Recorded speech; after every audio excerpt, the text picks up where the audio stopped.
leave no friends in the pits and you take no prisoners. 1 minute you're up 500,000 in soybeans and the next, boom, your kids don't go to college and they've repossessed your Bentley. Are you with me? The revolution starts now.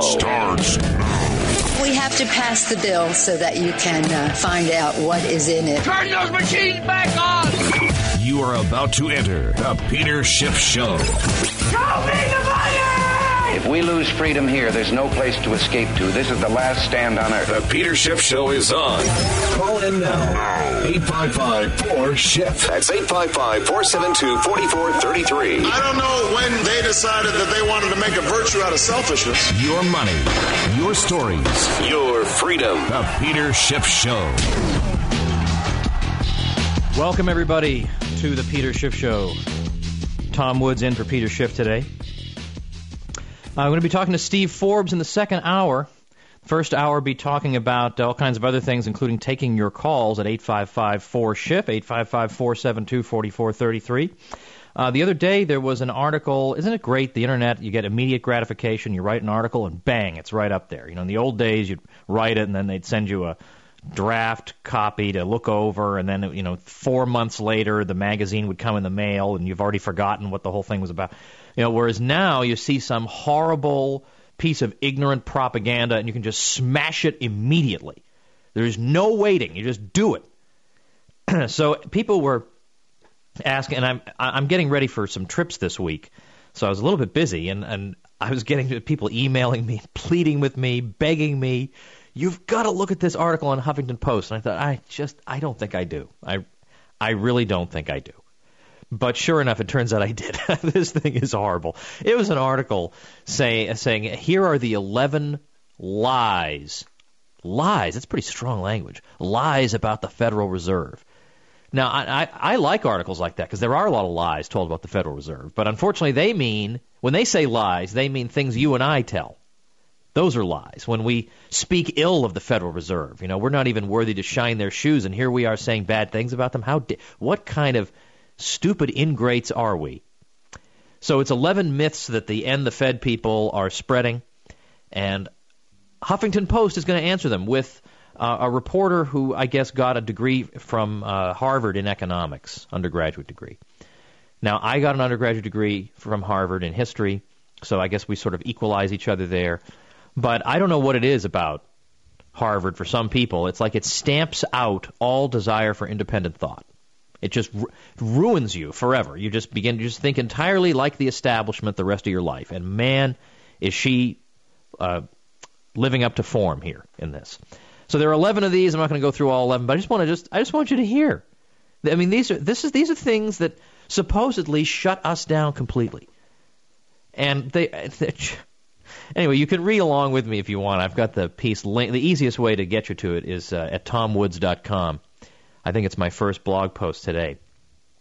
So the first myth is the Fed actually prints money. Because technically the Fed doesn't print money. Ha ha. Yeah, we know that. When we say the Fed prints money, we're just speaking in shorthand.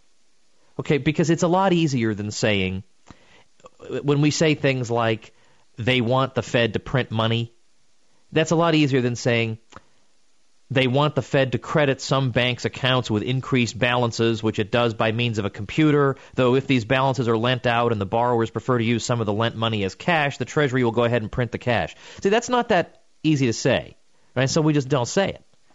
But this was her myth number one. So this is like she leads off with this, which is just a technicality. The Fed still creates credit. That's the important thing. So she leads off with that, so you know it's going to be bad. And then she said, okay, myth number two is the Federal Reserve is spending money wastefully. I bet you thought the Federal Reserve was spending money wastefully. That maybe buying Fannie and Freddie debt was not the best use of money. I bet you thought that. That's a myth, it turns out. And it's hard to even understand. Her writing is extremely awkward. She says that because the Fed, you see, doesn't people like Paul Ryan supposedly are comparing the Fed and the federal government and saying they're both just blowing money on all these crazy things. She says, no, there's no comparison at all because the Fed just creates the money. So that makes it better, I guess. The Fed just creates the money. And then she says, and you know what? The Fed earned a profit last year, a big old profit. $77.4 billion the Fed earned. So, I mean, really, there's just no satisfying these incorrigible Fed haters. All right, well, think about this. The Fed creates money. Oh, well, it doesn't print the money, but in effect, it creates money out of thin air. And then it can take this money and buy bonds with it and earn interest on the bonds, and she's impressed that they're making a profit. Well, duh, how would you not make a profit under that system? I suppose maybe if you paid your janitors too much or something like that, you might not make a profit. How would you not make a profit? Now, if interest rates shoot way up, there could be some problems, but the point is this is not exactly the same thing as saying, hey, isn't it great my uncle's shoe factory turned a profit? Well, he actually has to produce something using resources. And he has to attract revenue from paying customers. Yeah, that is pretty good when he turns a profit. But when you're just a giant money-creating machine and you can create money and then buy interest-bearing assets, it's not actually that impressive that you turn a profit. And it just keeps on going and going, one myth after another. She then says, this just kills me. In fact, I got to take a drink of water before I even say it. All right, done. The gold standard would make prices more stable. That's a myth. I bet you believe that. That's a myth, she says. What's her evidence that this is a myth?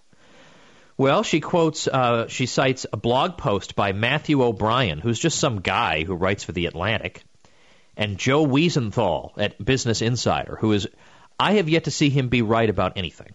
I have yet to see this guy. A few weeks ago, I tweeted about an article Wiesenthal wrote basically saying that Paul Ryan believes in the gold standard. And I said, now look, I haven't even looked into this, but I know, just because I know something about American politics, it is impossible that any major party candidate would be for the gold standard. So that's got to be impossible. And of course, it turns out it's actually what he favors is, some kind of tying the dollar to this or that in the course of making monetary policy. It's not even close to a traditional classical gold coin standard. I knew that. But you would have to be totally tone deaf to the realities of American politics to think for a second that there was any chance that that was true. But this guy, either he's totally tone deaf or he just wants to be a hysteric. I don't know what the truth is here. But anyway, these two posts that she refers to that supposedly disprove the price stability under gold, what do they actually show? They show a 15-year period in the 20th century when we weren't even under the classical gold standard anymore. We're under a gold exchange standard where there's hardly any gold coin actually being used. It's not a real gold standard anyway, and it's only a 15-year period. So, gee, how are we ever going to refute that? Well, gee, I don't know. Maybe we might refer to the most meticulous study ever written of gold and its purchasing power, ever written.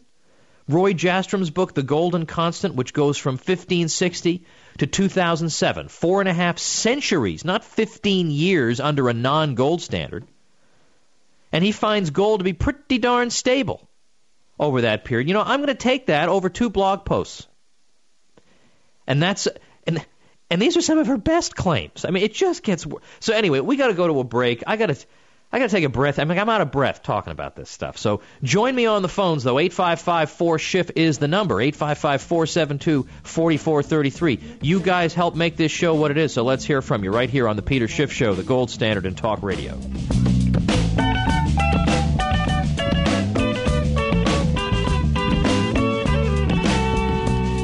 The Peter Schiff Show. Since the Peter Schiff Show was last on the air, the national debt added another $7.89 million. Luckily, Peter's intelligence is growing twice as fast. That's incredible. Welcome back to your source of sanity in an insane world. It's the Peter Schiff Show. Welcome back, everybody. The Peter Schiff Show. Tom Woods in for Peter. I'm going to switch gears just for a minute. Then I'm going to go to the phones. 855-4SHIF is the number, 855-472-4433. Because I'm going to sprinkle these so-called Fed myths that I'm refuting. Well, actually, it's kind of complicated. It's an article on Huffington Post saying that the things we're saying are myths. And then what I'm doing is showing that actually the things we're saying are indeed correct. And that the people who believe the myths are the people who write for the Huffington Post. And so I've done a couple of those, but, I want to sprinkle them throughout the show. Okay, it'll just be like a recurring gag throughout the show. We get some dead air, we go back to the Fed myths. But I want to talk, just because this is an interesting human interest story out of Sacramento, California. I don't know if you Californians, it's pretty darn early. I mean, you should go back to bed. But it is a story about Ford's Real Hamburgers, and they're being forced out of business. And I want you to hear exactly why. So let's hear cuts number 2 and 3, just one after the other, please. Ford's Hamburgers, a fixture here next to Land Park for 50 years or more today. They're closing their doors for the very last time. Now, let's be frank. The recession hasn't been kind to this old-fashioned hamburger stand, but its compliance with the Americans with Disabilities Act has taken this restaurant completely off the menu. This is the original Ford's building, and it wasn't built to ADA compliance. Owners say that caught the eye of attorney Scott Johnson, a man who makes his living bringing these types of cases, often on his own behalf. Ford's owners say he slapped them with a lawsuit, and they just can't afford to renovate the building. Yeah, we bought a business, inherited a building. I don't know. I mean, I don't know what to say other than it is what it is. I mean, what we have is what we have. It's not like I try to make the counters too tall. Now, Ford's would typically stay open until 7 o'clock on a Saturday, but today they're just going to keep serving customers until they run out of food. They can close their doors at any time. I don't know. Is that just evil or what? How do you even describe this? But what I like was the admission there that attorney Scott Johnson, the crusader for justice who's making all this possible, is a man who makes his living bringing these types of cases often on his own behalf. Let's translate that into English. He brings these type of cases when nobody else cares. That's what that means. When there's a buck to be made and nobody else cares. No one feels offended by this. In fact, if you were to ask the vast majority of people who are physically disabled, here's an old building that these people inherited, and they can't afford, it's a hamburger joint, for heaven's sake. They obviously can't afford to gut the whole building in order to let you sit at the counter. Maybe you'll have to order your burger and eat it at home. Are there that many people? The vast majority of such people, I think, would say, I'm okay with that.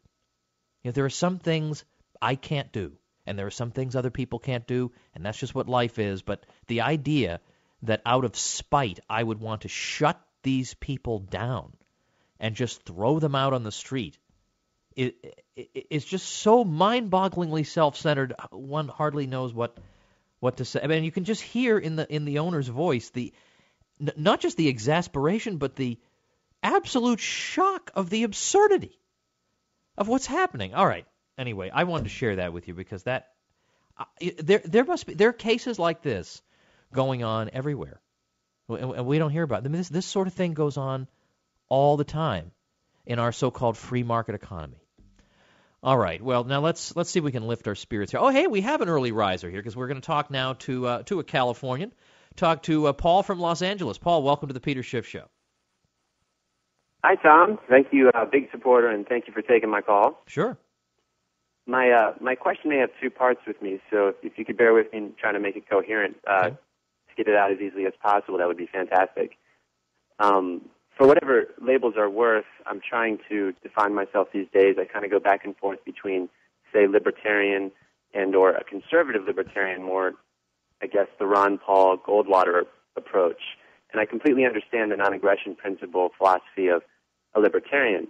But am I at all accurate in saying that since I agree with more of the Constitution over, say, the Articles of Confederation, that I am not for as loose a government?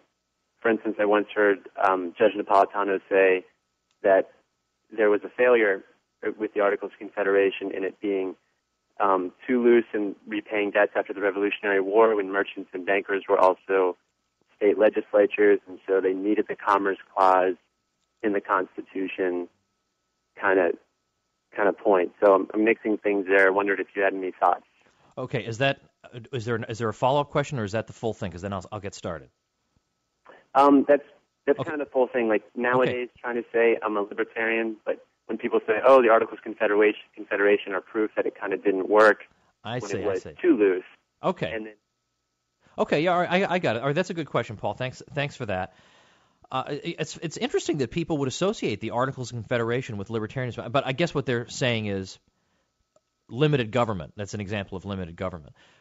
My thinking on the Articles of Confederation basically runs as follows. First of all, there is a book being written on the Articles by a guy I trust very much, an excellent scholar at Florida Atlantic University. I think it's Florida Atlantic.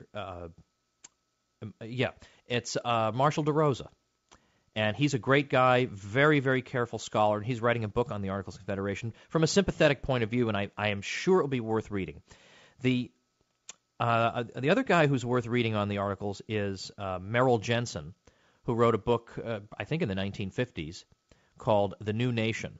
And he's fairly even-handed about the Articles. But the long and the short of it basically is this. I think this has become one of these sort of aspects of the conventional wisdom that just everybody sort of thinks he knows. Like this is presented to you in your high school class or in your middle school class as if it's a fact rather than an opinion. Like, well, obviously we needed stronger central government. Well, you could, from my point of view, the problems with the Articles, it's like comparing, it's the old surveys that you read about that are given to teachers about what kind of problems do you see with the students, and you look at the problems they had in the 50s, and the problems were chewing gum, where the problems today are like, I'm getting stabbed in the school. Well, I sort of think like the Articles problems were like chewing gum. And look at what we have now. Who could look at the system we have now, where it is beyond unresponsive.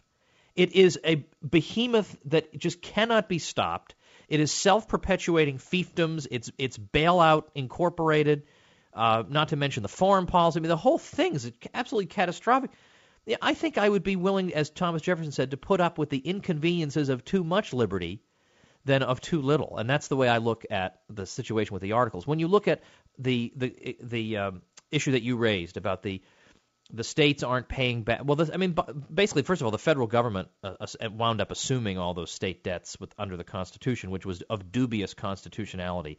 But debts weren't being repaid, or they weren't making their when the central government would make its requisitions of the states, they weren't forthcoming. And this is supposed to be an example of how pig-headed the states were. But we got to remember, the states were broke. They had just fought the greatest military machine in the world. The states were broke.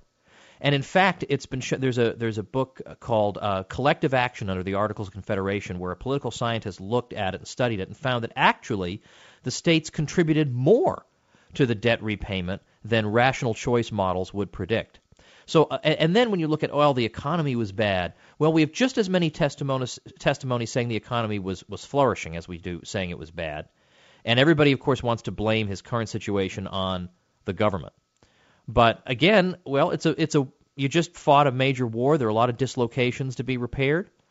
But I am absolutely unconvinced that the only response to this was a stronger central government. To me, the problem with the Articles was it was too much central government, not too little. Now, I think this is actually just a string of myths that people have been taught to accept reflexively because they're just portrayed as fact. Okay. On the other side of the break, more calls. We have just about a full board, but there is always room for you at 855-4SHIFT, 855-472-4433. You're listening to The Peter Schiff Show, the gold standard in talk radio.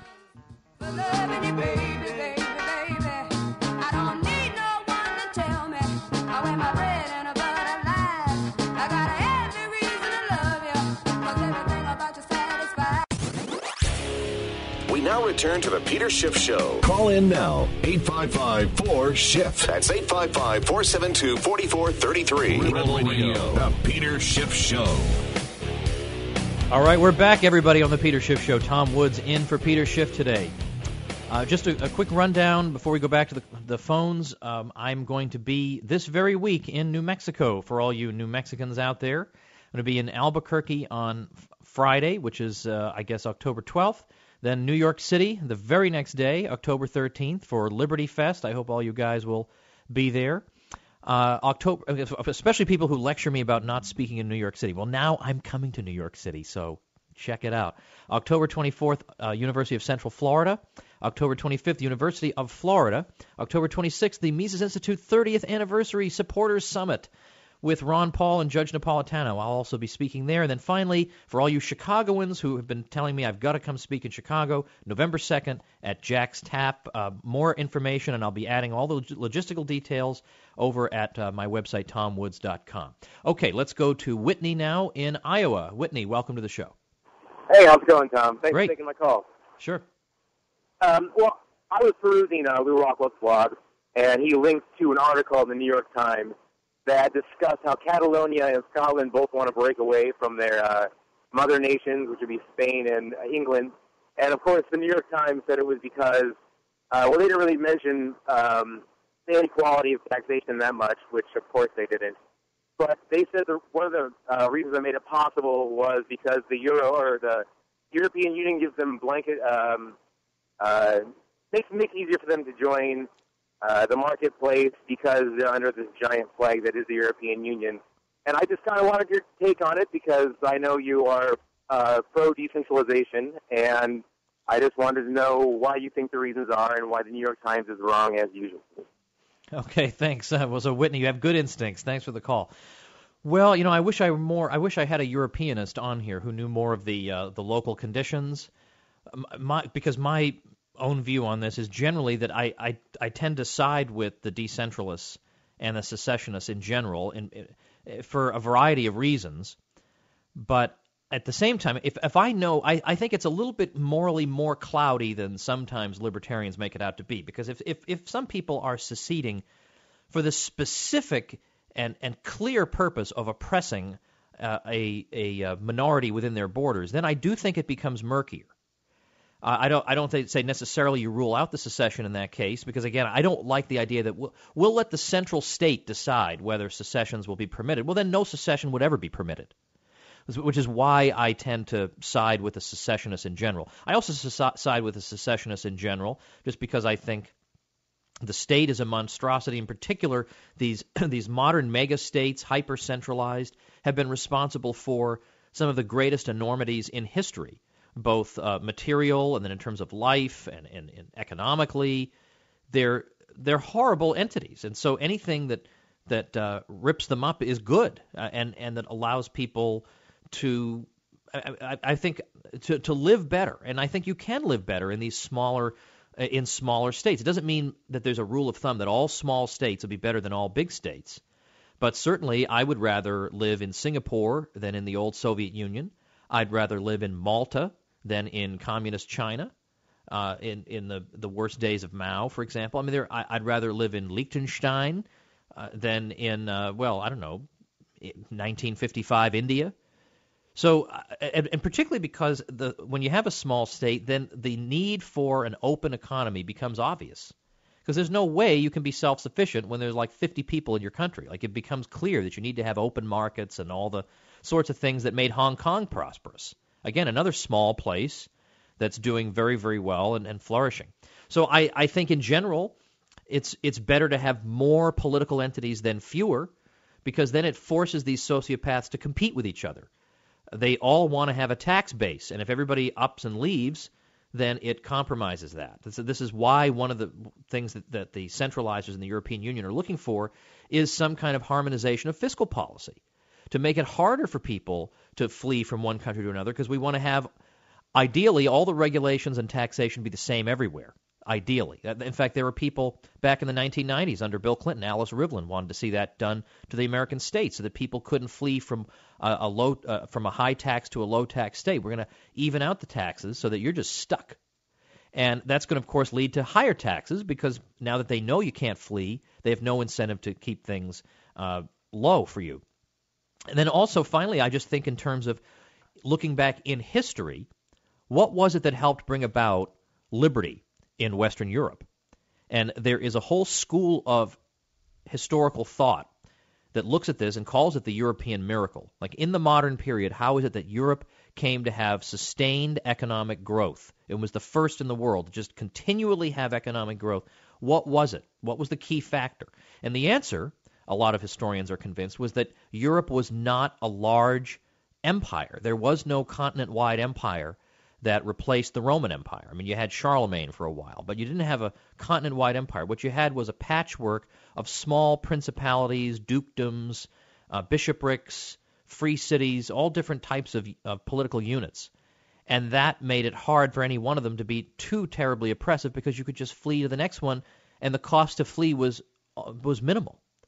And so to the extent that we can reproduce that, I think that's a good thing. And also I think anything that detoxifies the idea of secession in the minds of the public is a good thing. Because we've been taught that secession is horrible and backward, and if we want to be progressive, you've got to be super centralized. And, of course, that leaves out all these unanswered or unasked questions, like you're telling me that it was progressive to have centralized Nazi Germany? That it wouldn't have been actually more progressive to leave Germany more decentralized and let Hitler have been a postmaster general somewhere, which is what one of the German leaders said he'd be a good postmaster general? I mean, wouldn't that have been a better outcome? Like, why do we give the moral benefit of the doubt to the modern centralized state? So anything that detoxifies that is good. So people have been taught that wars for secession are bad, but wars for centralization and the acquisition of more territory can be good. And I don't know. I want to flip that around. And so I think that's why I tend to come down on the side of the secessionists. And for all those reasons, I would say that the New York Times is wrong. Okay, we've got another call here. We're going to talk now to Ben in Springfield, Missouri. Ben, welcome to the Peter Schiff Show. Hey, Tom. I just wanted to tell you you're probably my favorite Austrian. And I just wanted to ask the question, if I can say it right, are you a volunteerist or believe in voluntarism? And if so, can you expand on that? If not, then no. Okay. Yeah, sure, will do. Thanks, Ben. Okay. In fact, I was actually looking to get a guest on this program yesterday and today to talk specifically about this. But unfortunately, he was returning from travel and then preparing for travel, so I wasn't able to get him on. It's my friend Roderick Long, who's a professor at Auburn. We are going to get him on because if I need to get you guys to email him and get emails piling up in his inbox until he comes on, then darn it, that's what I'm going to do. But I do think of myself as that. Now, the term is voluntarist, which is unfortunately a really awkward neologism, if you ask me. I don't like that word. But there really isn't a good, there isn't a good, I keep forgetting I've got this shortstop thing, so I can cough like this, and you guys don't even hear it. I keep forgetting to use it. Super duper equipment around here, I don't even use it. Anyway, the bottom line is, what the voluntarists are saying is that human relations ought to be voluntary. That and I think to a large degree, people would instinctively agree with that. I don't think you find a lot of people saying, no, I'd rather live in a society in which you can just go up to people and punch them and take stuff. Like, I think most people, even if you are inclined to take people's stuff, then you would realize that in that society, other people would be taking your stuff. So even if you were immoral, you still pragmatically wouldn't want to live in that society. But a voluntarist, or sometimes called a libertarian anarchist or anarcho-capitalist, whatever, basically takes this principle, though, to the nth degree and says that this applies across the board. This moral principle admits no exceptions. So if it's not moral for me to take your stuff, then it's not moral for a group of people with crowns on their heads or who have been elected by 15% of the public to come take your stuff. Or if I can't kidnap you, they can't kidnap you and call it military conscription. Or if I can't shut your business down because your counters are too high, then neither can they. So in other words, if I can't commit aggression against a peaceful person, then they can't commit aggression against peaceful people. It's just a basic moral principle. And so it was really Murray Rothbard who put this all together, who took the insights of the Austrian School of Economics and combined them with libertarian philosophy and came up with a sort of systematic science of liberty, basically, and said, it is a utopian dream to think that you're going to achieve limited government, that you're going to say to people, okay, you have a monopoly on committing violence, and you have a monopoly on taxation, but here's a piece of paper, so go limit yourself. This is probably not going to happen. And probably what we're living through is the logical, predictable outcome of that type of system. And so basically, the voluntarist is somebody who says, I believe in the moral principle of the free market, and I also believe in the power of the free market. I believe that not only is it good at producing widgets and hats and coats and frisbees, but I think it's actually good at producing a lot of things we would never guess it would be good at producing. That, for example, as Rothbard would say, if the state had produced all the shoes, then naturally people would say, oh my gosh, you want to have private production of shoes? Oh my gosh, that'll be chaos and terrible. It's because we lose our imagination when the state does things. But everything the state does has, in fact, in the past been done by the private sector. We look at that merchant law developing in European history across many countries speaking different languages. This was entirely a private affair. And one can go on and on and on. It's voluntarism is simply saying the market is the best producer of all these things. But like Gustave de Molinari in the 19th century, our view is if monopolies are universally bad and the market is good at producing things, why make exceptions? The market would be better at producing everything, all these different services, and then we don't have to worry about Harry Reid. Maybe we can live in a world in which we don't need Nancy Pelosi for anything. Just before you're rejected, consider that possibility, and then online look up Rothbard's essay, Anatomy of the State, and you'll never look at the world the same way again. Okay, we got an empty board here, so let's get some more calls for after the break. 855-4SHIFT, 855-472-4433. It's the Peter Schiff Show, everybody, the gold standard in talk radio.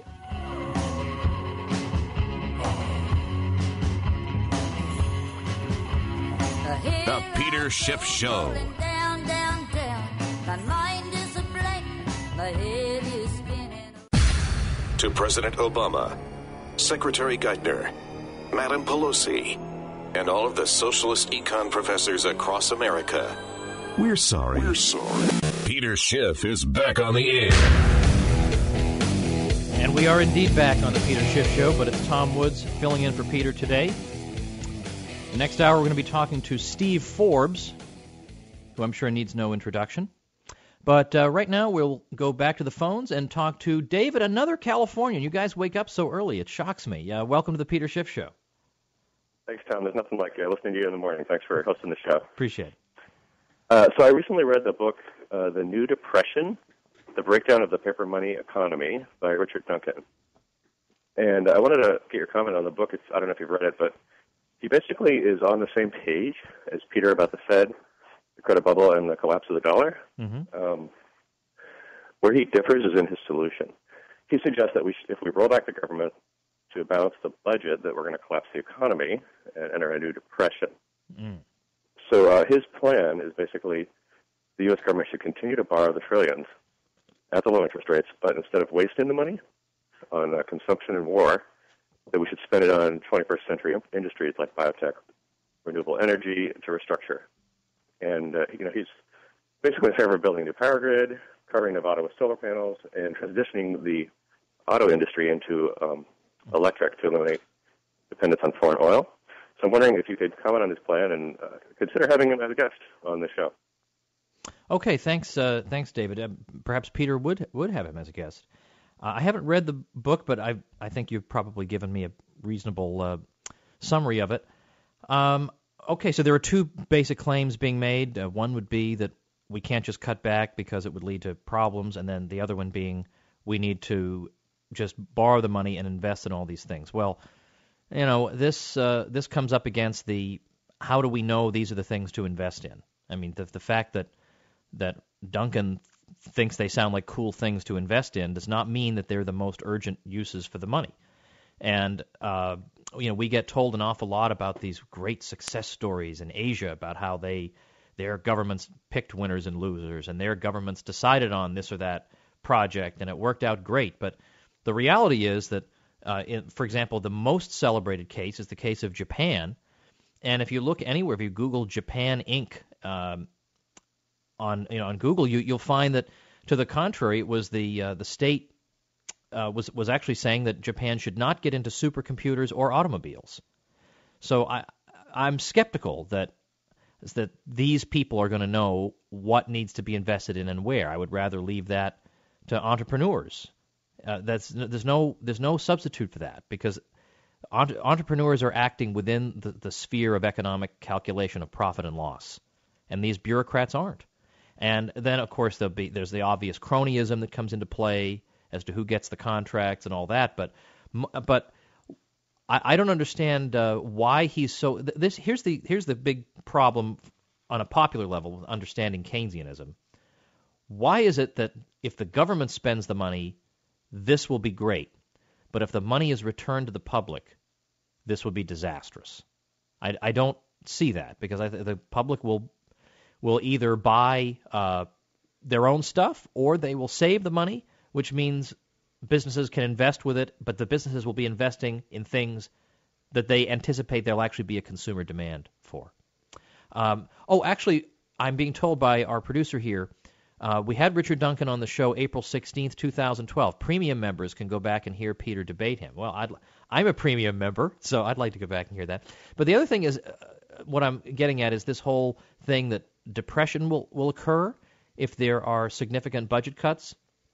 I want to hear the logic of that, because think about what a lot of government employees do. A lot of government employees obstruct production. Like, think about the inspectors who would come along and tell Ford's Hamburgers, which we talked about earlier in the show, that your counters are too high. Now, you're telling me that it would cause a depression if we fired the guy who does that?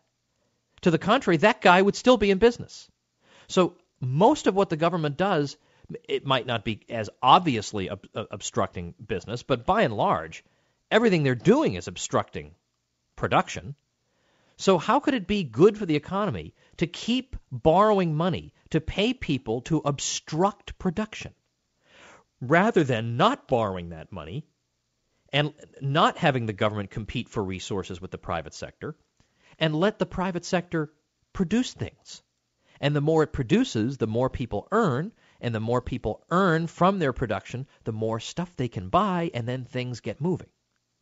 So it seems to me that shutting down a production discouragement machine, which is what the federal government is, shutting that down couldn't be anything but good. So that's why I think both sides are. I mean, I'm glad that he's sound, as you say, on understanding maybe some rudiments of financial bubbles or paper money, but the conclusions just seem atrocious to me. Okay, thanks very much for the call. As I say, coming up in the next hour, we're going to talk to Steve Forbes.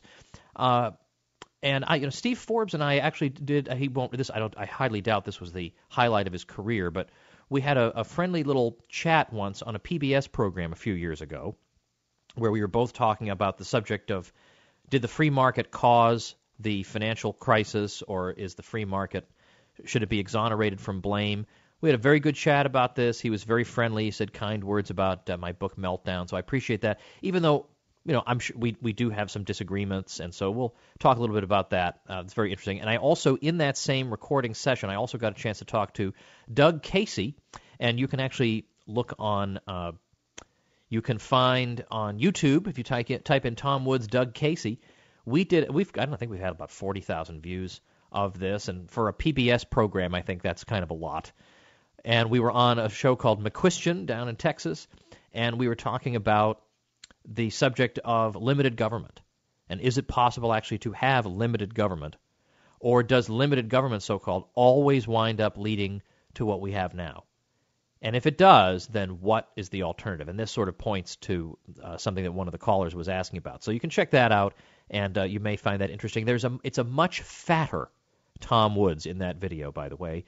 It's wonderful for YouTube. It preserves for posterity my old physique. But thanks in large part to the Peter Schiff Show, I don't have that physique anymore, because just about a year ago now, I interviewed, one of my most popular interviews on this program was of Mark Sisson of the Primal Blueprint.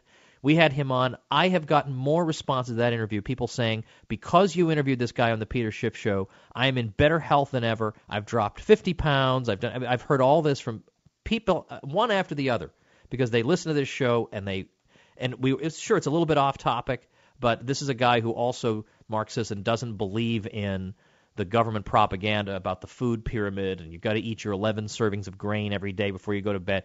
No. Just stop doing that. But check that out at tomwoods.com/primal. That's where I've got the interview I did here on the Peter Schiff Show, along with other resources and how I did it. So no, I am no longer that balloon you see in that Doug Casey video, but check it out all the same. All right, we're going to be back here in just a few minutes with Steve Forbes. So stay right here on the Peter Schiff Show, the gold standard in talk radio.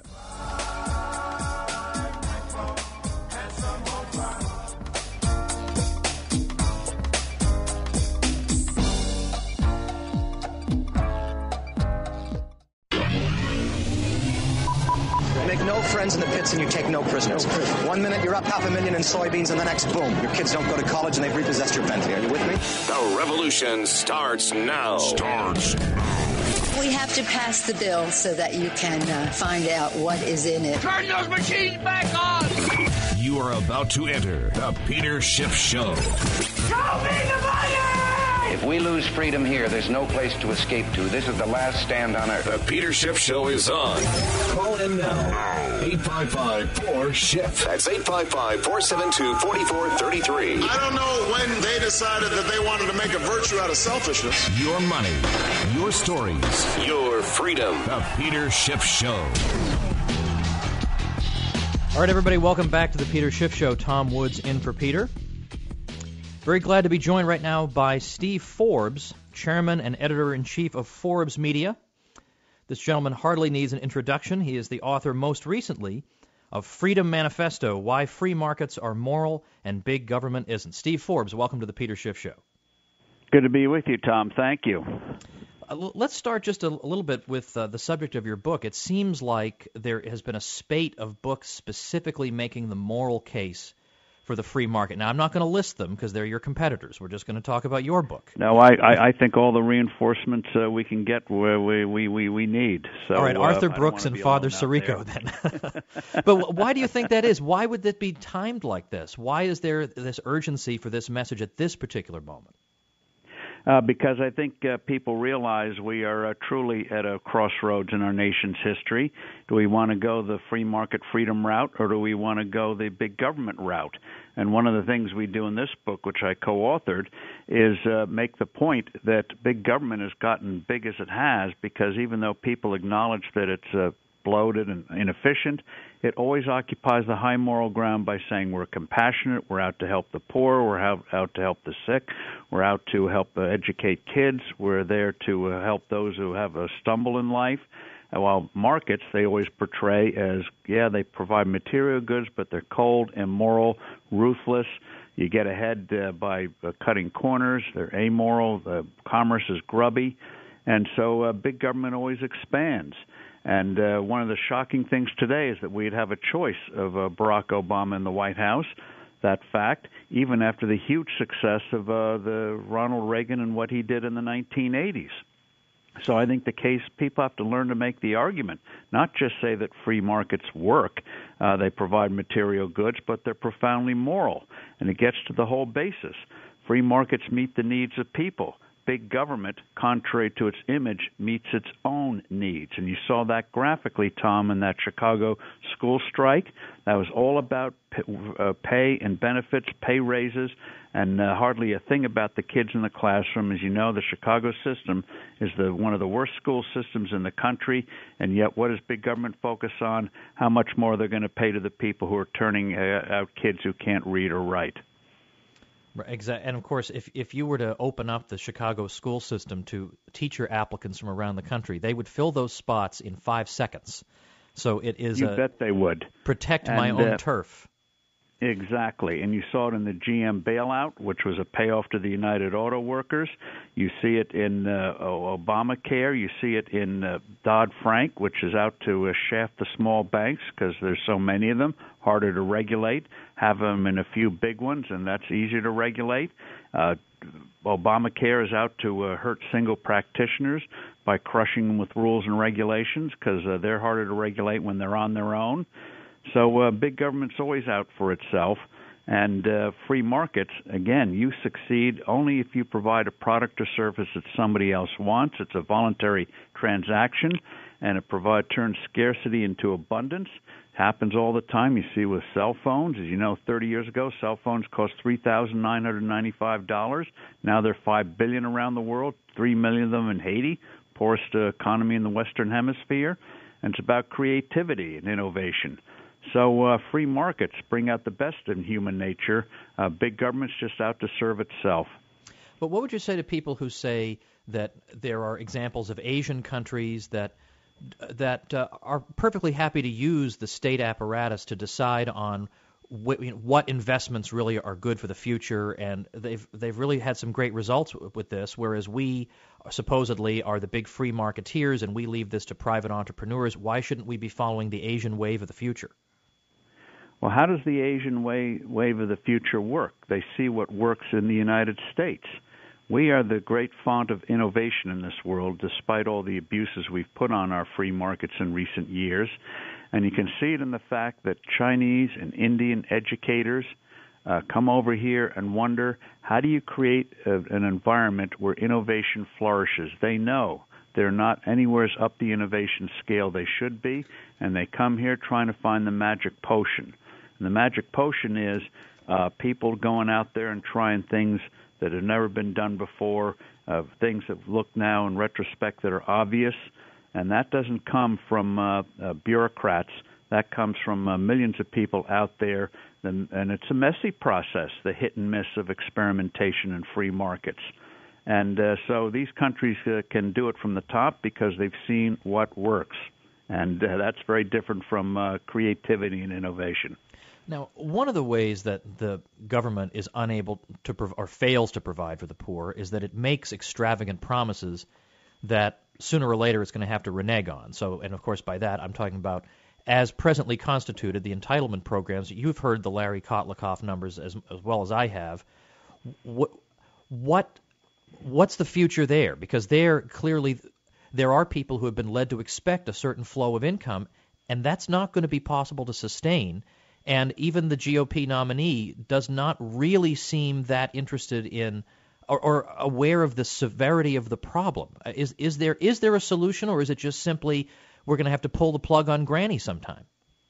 No. The amazing thing is we don't have to pull the plug on Granny. And by the way, on Social Security and Medicare, Americans were told a lie by the government. They were told the money there that was forcibly being extracted from them, what we call FICA taxes, was in effect like a premium payment you pay in during your working life, and you'll be able to withdraw when you retire. But as we know, the government spent the money and then spent some more. You remember a year and a half ago when we had that debt ceiling crisis and the president threatened that you may not get your Social Security check? Well, nobody asked the question. With $2.5 trillion in reserves in the trust funds at the time, why should there be a problem? That's enough to cover more than 3 years of benefits. Well, as we all know, there was not a penny in there. All they had were non-marketable IOUs. So they spent the money. And if you did that in the private sector, imagine taking money from your workers and then spending it and giving the workers a non-marketable IOU, you'd be wearing big stripes today. So there's another example of government meeting its own needs, just recklessly spent the money and left us all holding the bag for it. So in the future, thankfully, once we get this economy back on track, and we all know the formula, tax simplification, sound money, getting rid of Obamacare and some other abominations, and this economy will work just as it did in the 80s. And the nice thing is we have enough resources to meet the needs of those who are on Social Security and Medicare. But the problem comes with younger people, and to show how old I am, 55 and under is young for me. We do make changes, but the changes, I think, are overall positive. And one of the things I hope that comes, I think Paul Ryan understands this, especially for younger people, is to have their own personal accounts with Social Security, because that way the money belongs to you. You have sensible regulations and diversification and the like, but the money belongs to you. And imagine a kid at a young age, first part-time job, suddenly they're accumulating something called capital. That gives them a very different outlook, that this is not just a give me from Washington. This is something you created with your own labor. And the sooner we get to that kind of system where you put it in and you reap it and not have to depend on Washington politicians, the better. My guest is Steve Forbes. Steve, can you hang on just a few minutes? Sure. Okay. We're going to go to a break. When we come back, let's talk a little bit about sound money, which is increasingly becoming a topic of discussion, which 20 years ago would never have dreamed that financial papers, one after the other, would feel the need to write editorials denouncing gold because they didn't even think it was on the radar. So that's next here on The Peter Schiff Show, the gold standard in talk radio. Stick around.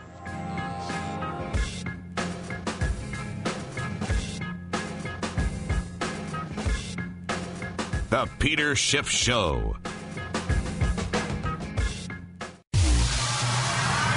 If knowledge is power, then the Peter Schiff Show is a uranium-enriched 10,000 megawatt nuclear reactor. Stay plugged in. Stay brilliant. This is the Peter Schiff Show. Welcome back, everybody, to the Peter Schiff Show. Tom Woods in for Peter, joined by Steve Forbes, author most recently of Freedom Manifesto, Why Free Markets Are Moral and Big Government Isn't. And just before the break, we just sort of glided over the possibility of monetary reform. So I'd like to ask, are you in favor?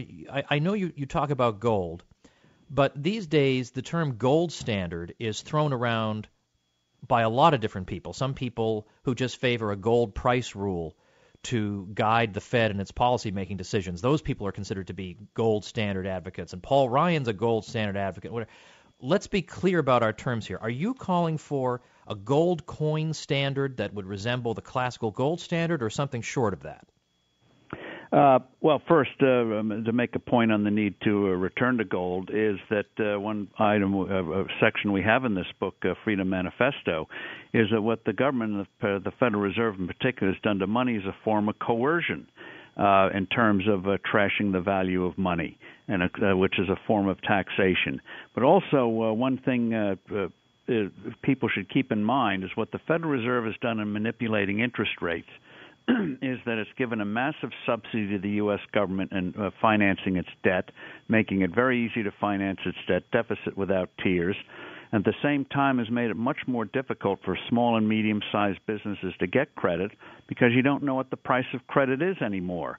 The feds have totally destroyed the market to get a real price. Nobody believes, for example, that a 10-year Treasury with the finances of the U.S. government should yield only 1.6, 1.7%, or that high-yield bond should yield only 5 or 6%. The Fed has totally skewed the credit markets in a way that is profoundly destructive.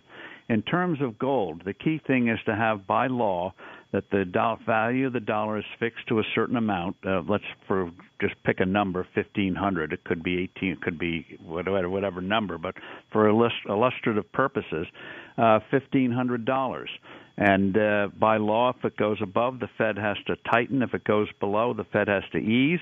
And just as in an added insurance policy, you could have a gold cover clause, and that you can take a certain amount of bullion, gold bullion to the government and get a fixed amount of dollars in return for a 1 or 2% fee, whatever.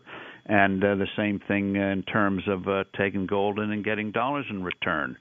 I see that as added insurance just to help keep these guys honest.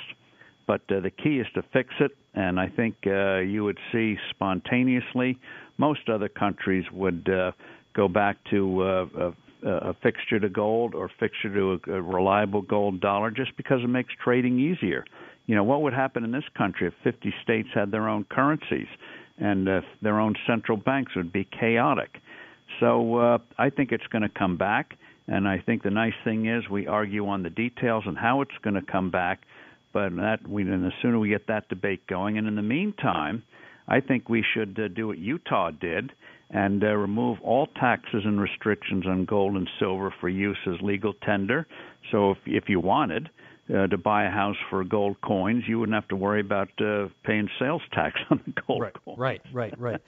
Although I always wonder about when I do public events and I'm selling books and people come up and say, do you accept silver or do you accept gold? And I think to myself, look, if you think those things are appreciating, why would you give me your silver coin in exchange for my crummy book, right? You should hold on to your silver coin. Now, let me ask you, do you believe in the Austrian... But, you know, the thing is, as you know, gold does not change in value. What you're seeing is a depreciating dollar and expectations of future depreciation. Right. Do you believe in the Austrian theory of the business cycle?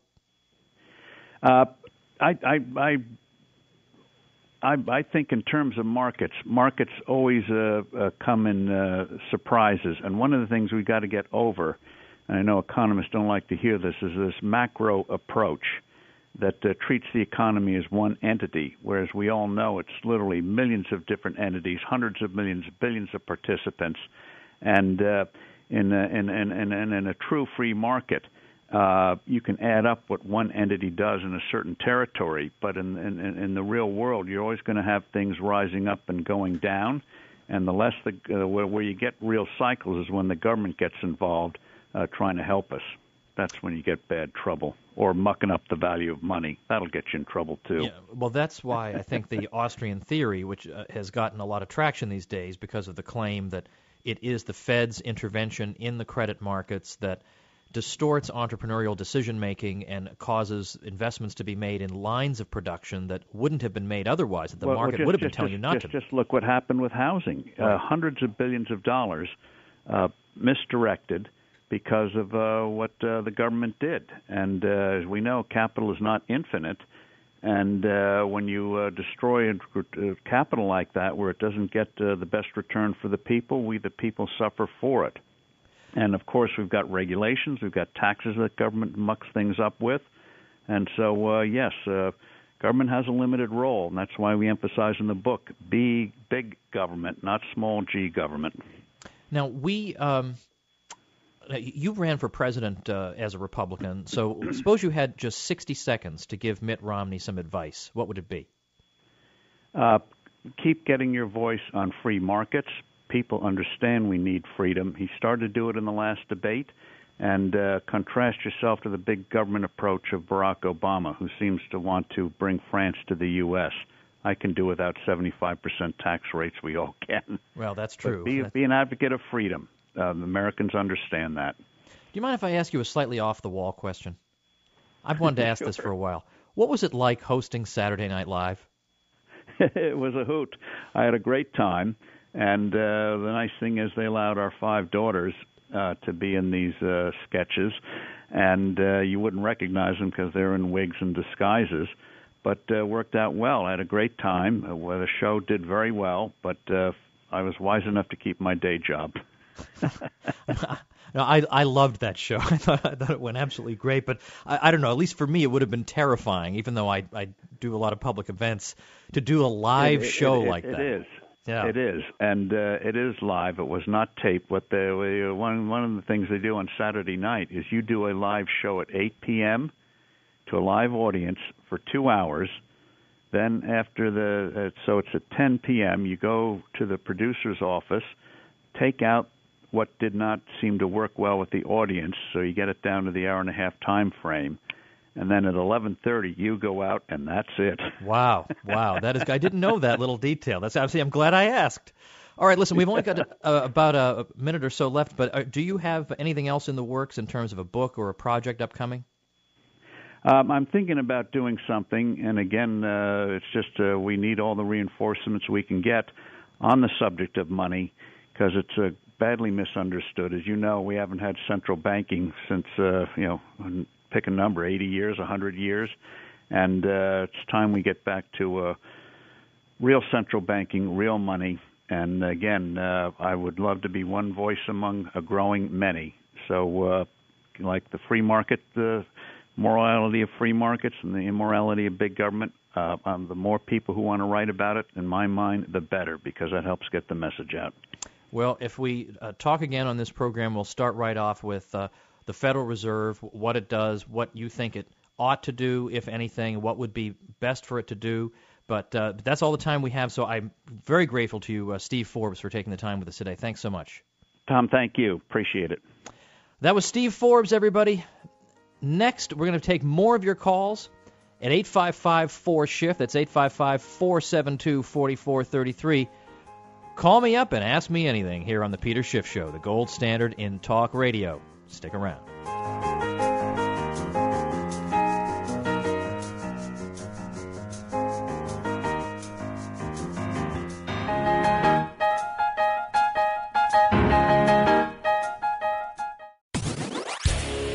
We now return to the Peter Schiff Show. Call in now, 855-4SHIFT. That's 855-472-4433. Rebel Radio, the Peter Schiff Show.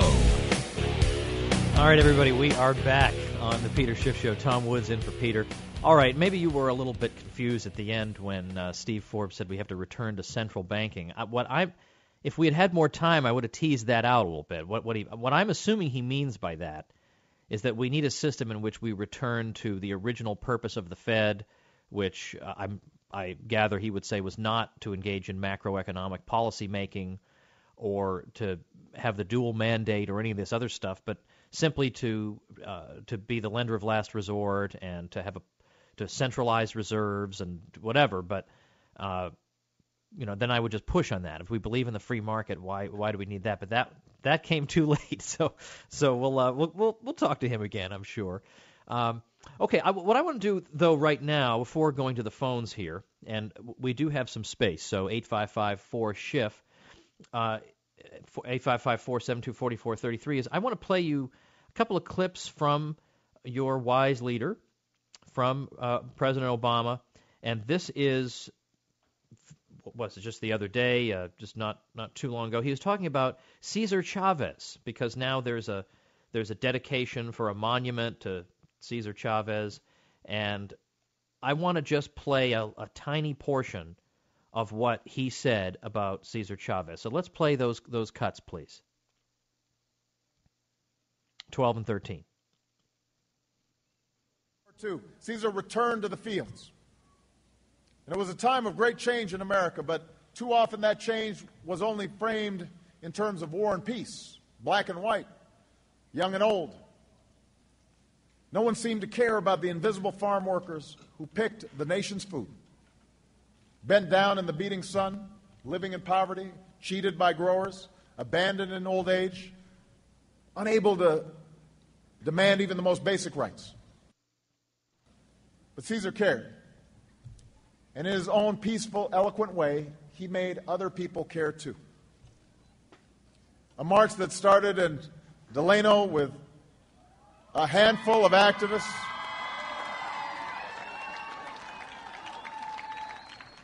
That march ended 300 miles away in Sacramento with a crowd of 10,000 strong. A boycott of table grapes that began in California eventually drew 17 million supporters across the country, forcing growers to agree to some of the first farm worker contracts in history. Where there had once been despair, Cesar gave workers a reason to hope.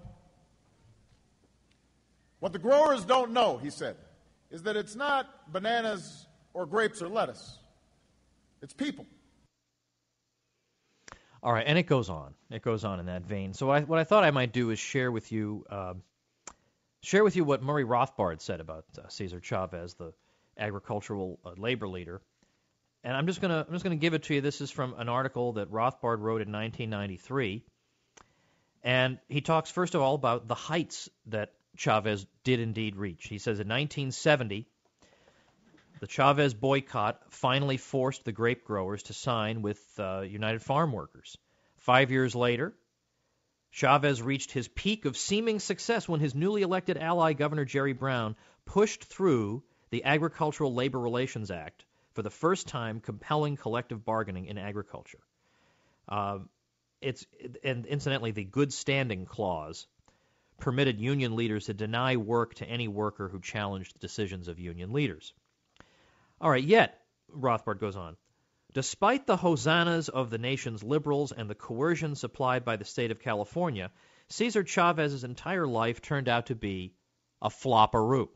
That's a Rothbard word.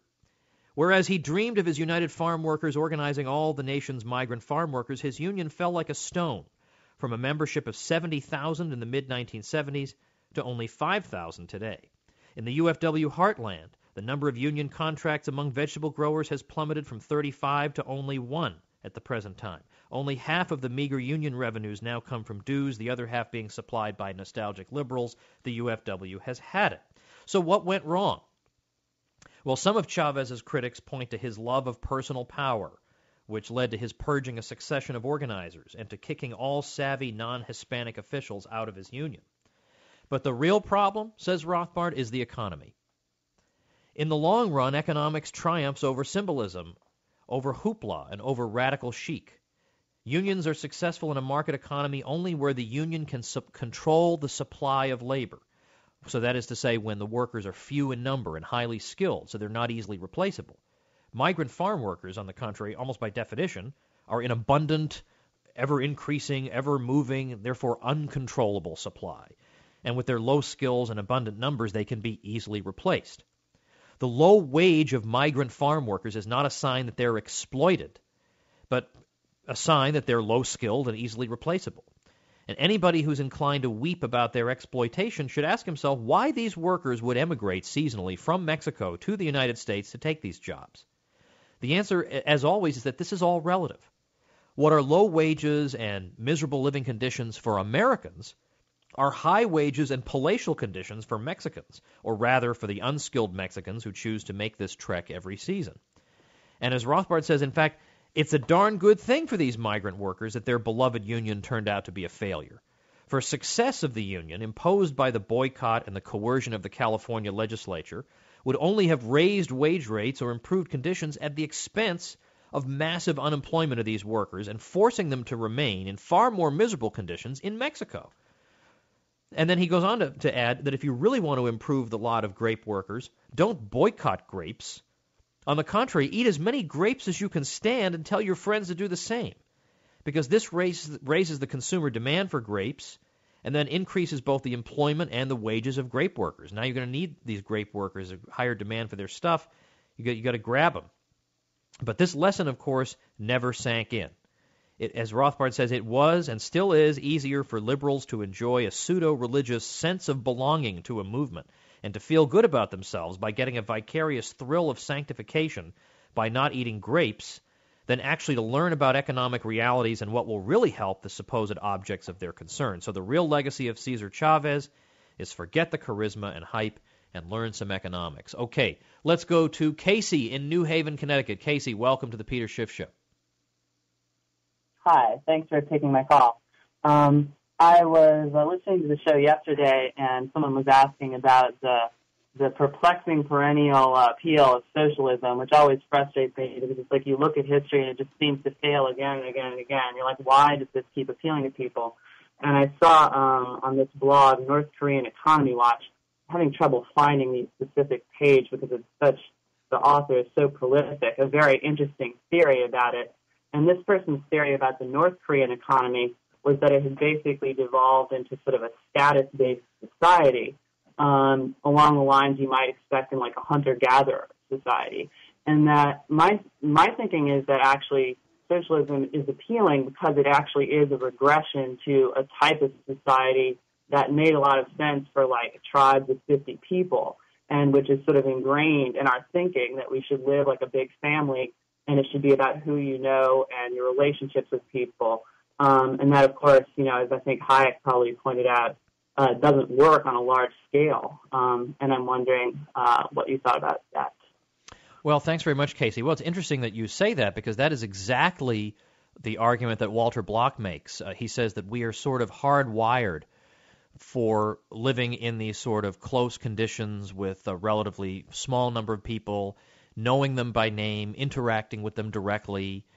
And he says this type of thinking doesn't cross over very well to an anonymous modern market economy where you're not interacting necessarily with the guy who made your toaster or any you don't know any of those people. And a lot of the decisions that you make are not the decisions that you would make if you knew somebody personally. You might be willing to pay an extra $15 for Uncle Bob's toaster. But going down to Walmart, these toasters are all anonymous to you, and so you just choose the cheapest one. And you're sort of taught to feel guilty about this sometimes. Maybe you should buy the fair trade toaster or whatever.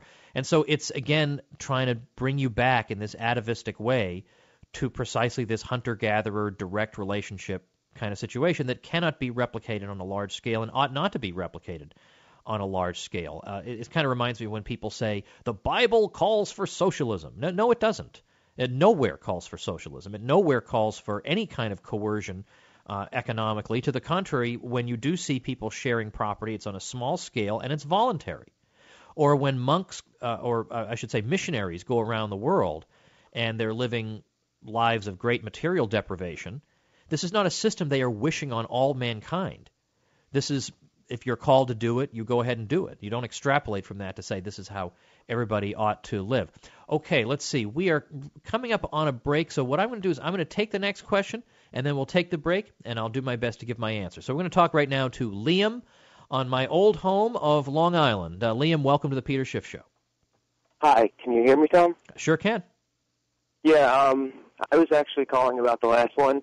I called in to talk to you, I guess, a couple times before, but I was the person who switched from sort of communism, socialism to libertarianism. Yeah, okay, let's hear your thoughts on this then. Well, I was actually, you know how you were talking about the people at Harvard who were, had the paper and, 1 in a million switch? Like, I'm not only that 1 in a million, I was the president of that club. Wow, that is awesome. You got to write your story. I'm telling you. Anyway, all right, give me your question, and then I'll badger you later about writing your story. Yeah. Well, I guess I'm just, generally wondering, is this, I wasn't following politics, but I'm kind of frustrated that Mitt Romney's running away, too, from tax cuts. When is that has that always been a thing where, Republicans, in the general election run away from tax cuts? That's horrible, terrible thing. Yeah, well, thanks for the call and that question. I think it is common for people in both parties as you get close to the general election to run away from their controversial positions. But, I don't know that people would really feel so bad about tax cuts that it would be something you'd have to run away from. Maybe Romney feels like he has to look fiscally responsible or something. Yeah, I don't know, but somebody just posted on my Facebook page a great cartoon of Lucy wearing a shirt with a GOP on the sleeve, and there's a Romney sign behind her, and there's Charlie Brown, and he's the conservative, and he has once again tried to kick that football, but she pulled it away from him. Thanks for the call, Liam. Make sure and follow me on Facebook, by the way, or like me. Facebook.com/Thomas E. Woods. Don't look me up as Tom Woods. Look me up as Thomas E. Woods, because I do comment on there. I do my own Facebook, and we usually get some good discussions going. I got some good links up there today. Okay, one more segment coming up. I'd love to hear from you. 855-4SHIF is the number. You've been wondering this whole show, should I call in? Should I call in? Absolutely, baby. This is your chance, all right? Step up to the plate. Let's hear from you. 855-4SHIF. 472-4433. You're listening to The Peter Schiff Show. You know it. It's the gold standard in talk radio. Standing so close together, I'm nearly falling into you. I see myself in your eyes. The Peter Schiff Show. Trying not to cross that line too soon. 9 out of 10 historians agree. If Thomas Jefferson and Thomas Paine were alive today, both would be Schiff Radio Premium members. Somewhere up there, Thomas Jefferson is looking down with great pride. Schiff Radio continues right now. And we are back on the Peter Schiff Show. Tom Woods in for Peter. Don't forget what my little favor that I ask. Check out libertyclassroom.com, which is my site where you can learn actual history and economics that you should have learned in school, but they kept from you. The kind of stuff that will help you win debates and understand how the world works, and a lot of it's taught by me. That's libertyclassroom.com. Oh my gosh, I just turned my head slightly, and I see you guys are here. I am yipping and yapping. I get calls here. Okay, let's go to Ron in Virginia Beach. Ron, welcome to the Peter Schiff Show. Do we have Ron? Okay, we do not. So let's move to Robert in Chattanooga. Robert, welcome to the Peter Schiff Show. Hey, Tom, glad to talk to you. Thank you. I was reading in Bloomberg today where it was talking about the IMF and the World Bank's all talking about not only the global economy, how our economy is affecting Europe's, and our growth is slowed, and we need to do something to stimulate this thing because it seems like it's, there's something, I don't know, maybe bigger calling the shots here. Because if we were to impose a lot of austerity measures and kind of create the recession I know, Peter's advocated for, to let the markets adjust and downgrade, this might have a, devastating effect because we're kind of like playing in a global arena now. So what our economy does directly affects not only, our own people, but the entire world. It's like we put ourselves in a position where, there's other people out there that have a vested interest in what we do and almost discourage maybe doing the right thing. It's not just coming from Bernanke and some Keynesians, but it could almost, be coming from, IMF and World Banks that are saying, if you guys do this, it's really going to screw up the rest of the world. Okay, thanks for the call, Robert. I guess I'm coming back to a theme from earlier in the program. If they really cared about the actual health of the U.S. economy, they would favor the kind of measures that Peter Schiff is calling for. I think they're being false friends or ignorant friends to say what we need is another boost of stimulus. We've had nothing but stimulus year after year, at least since 9/11. It's been nothing but stimulus. That's what gave us the housing bubble. It gives us all this phony baloney wealth creation. And that's not to say that no wealth was created during the 2000s, but that a lot of it was misdirected and phony. And what they want to do is just keep doing this. Just keep pumping artificial stuff in. What we're trying to do here is build up an economy that can be sustained and that can produce stuff and employ people without the need for artificial stimulus, that can actually stand on its own. The types of jobs that are created by monetary or fiscal stimulus are jobs that wouldn't have been chosen voluntarily on the market by consumer demand and are not long-term and are just disrupting the adjustment process after the recession. After the recession, we need to put resources where they belong, not where politicians want to put them, or not where central bank funny money would artificially divert them to. We don't want no more artificial diversions, just a real economy based on real demand and real production. And then we would be in good shape and the world would be in better shape. Okay, let's turn back to, we did get Ron back in Virginia Beach, so let's talk to Ron. Hello, Tom. Yeah, I have a question.